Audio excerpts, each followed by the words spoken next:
Writing a good essay is not hard. I wasn't always the best at writing essays, of course, but with time I got better at it. And with the tips that I'm gonna be giving you in this video, those tips are gonna help you get great marks for your English essays, Afrikaans essays, or essays in history and every other subject, right? Because you're gonna apply the basics that I'm teaching you in this video for those subjects. So make sure to watch until the end of the video because I'm gonna give you the certain phrases that you have to use that impress teachers and actually show the teacher that you actually understand how to formulate a proper essay, you know. Clap back, clap back, clap back, clap, clap, clap back. Alrighty, so the first tip I'm gonna be giving you guys is that you should actually read books, okay? Now you guys know that I'm an advocate for reading. I always read. I'm sure you've seen my previous video. You'll see that I was reviewing some of the books that I was reading and stuff, and reading actually does help you with essays because when you read, that's actually when you can formulate better ways of writing the essay. You come up with good ideas for maybe if your teacher's asking you to write a short story and you have to be creative and it must be fictional, then because you've read fictional books, then you have different ideas, you have plenty of things. And you can also use descriptive words to describe different scenes in the fictional story, you know, so go and read books that you actually enjoy. This is what's gonna help you write good essays. Okay, so basically the tip is that you should construct a good mind map, okay? Or something where you can jot down your ideas onto a piece of paper or your phone or a tablet or laptop, whatever, okay?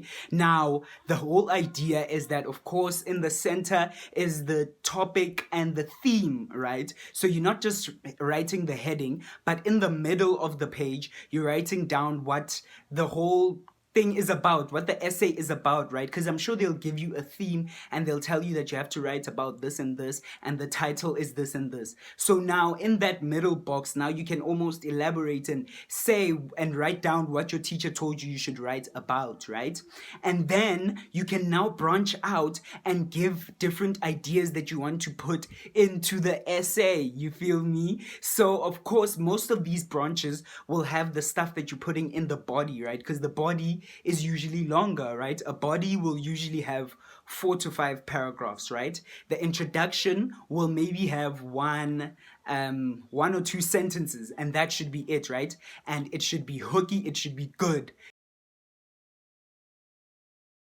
Is that now you have to order the paragraphs in a way that the essay can flow, you feel me? Now your mind map doesn't have to be neat, okay? This is where you're gonna get messy and draw arrows so that you can see which one is first, which one is second, which one is third, you feel me? So that's where you're gonna see that, okay, if I'm talking about my family in the first paragraph, now I want to move on to talking about, I don't know, where my family lives, right? So it needs to flow. So you can't move from talking about your family and then all of a sudden you're talking about your neighbor. Like, no, like let it flow, you feel me? So the ideas have to always be complementing each other, you feel me? So usually in the last sentence, you'll detail what's almost gonna happen in the next paragraph, you feel me? Now you have to write enough rough drafts, right? Now that's dependent on you, okay? Like we're all different. Some people, they may write one rough draft and then they're done, then they feel good that this thing is fine, and then they'll just write in pen and finish the entire essay in their book, right? But for most students, right, and I know for me, I had to write maybe like 2 rough drafts or 3 sometimes, okay? That's how bad it was. It's always dependent on the first rough draft, right? Of course, the first rough draft is gonna be messy, right? I'm gonna put ideas down in the rough draft. I'm gonna put arrows to be like, no, I should have talked about this over here. And there'll be a lot of scribbling, but I'm trying to put everything together and I'm writing it down. I'm explaining it, and the spelling is bad, the grammar is bad, everything is bad in a rough draft, and that's okay, right? It's just to get everything down in information and try to assemble everything everything. You feel me? Like it's a puzzle that you're trying to piece together. And if I see that, okay, this is actually not good. I'm still not understanding the topic. I still don't feel like this is actually good for marking, right? Then I'm gonna write a second rough draft now. The second rough draft, I'm gonna now make sure that all the indications that I've put on the page to be like, I want to write this over here, this over here. Now I'm putting all of those things together. You feel me? I'm putting all of those things together and I'm making sure that now it's looking a bit neater. The spelling is getting better, the grammar. I'm looking at it. Okay, yeah, it's actually getting good. You feel?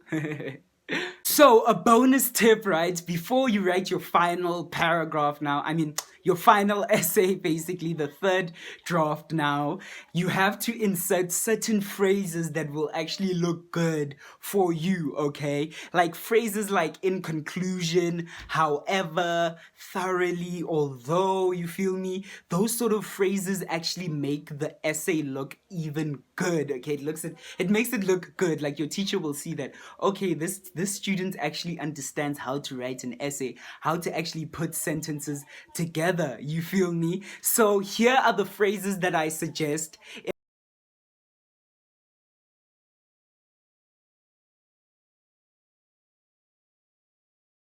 in terms of writing in conclusion, in summary of,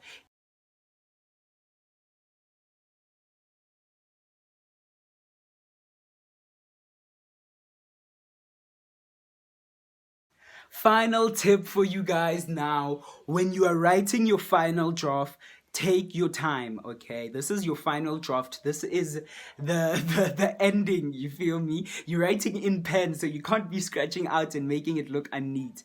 Now, in this one, maybe it can take maybe more than an hour because, you know, you want to make sure that everything is neat and every each spelling of every word has to be correct. So now this is where you are sitting down with a dictionary and maybe even a thesaurus, you know, if your teacher allows you, I don't know, you know, but it is advisable that you sit with a thesaurus whereby it gives you the synonyms of typical words. You know, you don't want to use typical words like angry, right? You'd rather use words that are more invigorating, you know, that are vigorous and livid, you know.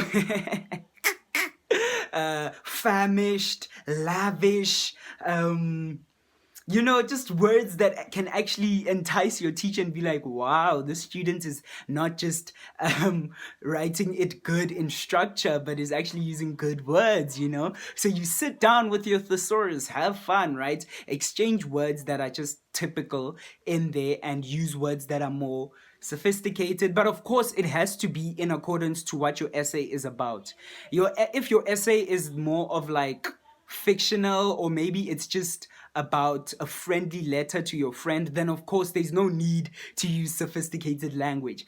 But if it's an essay where you have to compare different texts that are serious, maybe topics about politics or whatever, then there of course you have to use words that are good. You can't use slang, you can't use words that you use on a day-to-day basis, you feel me? So that's when your thesaurus comes in handy. Alrighty, we've reached the end of this video. I really hope you guys enjoyed it and you got some helpful tips, you feel me? And I'll definitely be seeing you guys in the next one. So I'm signing out. Peace and love.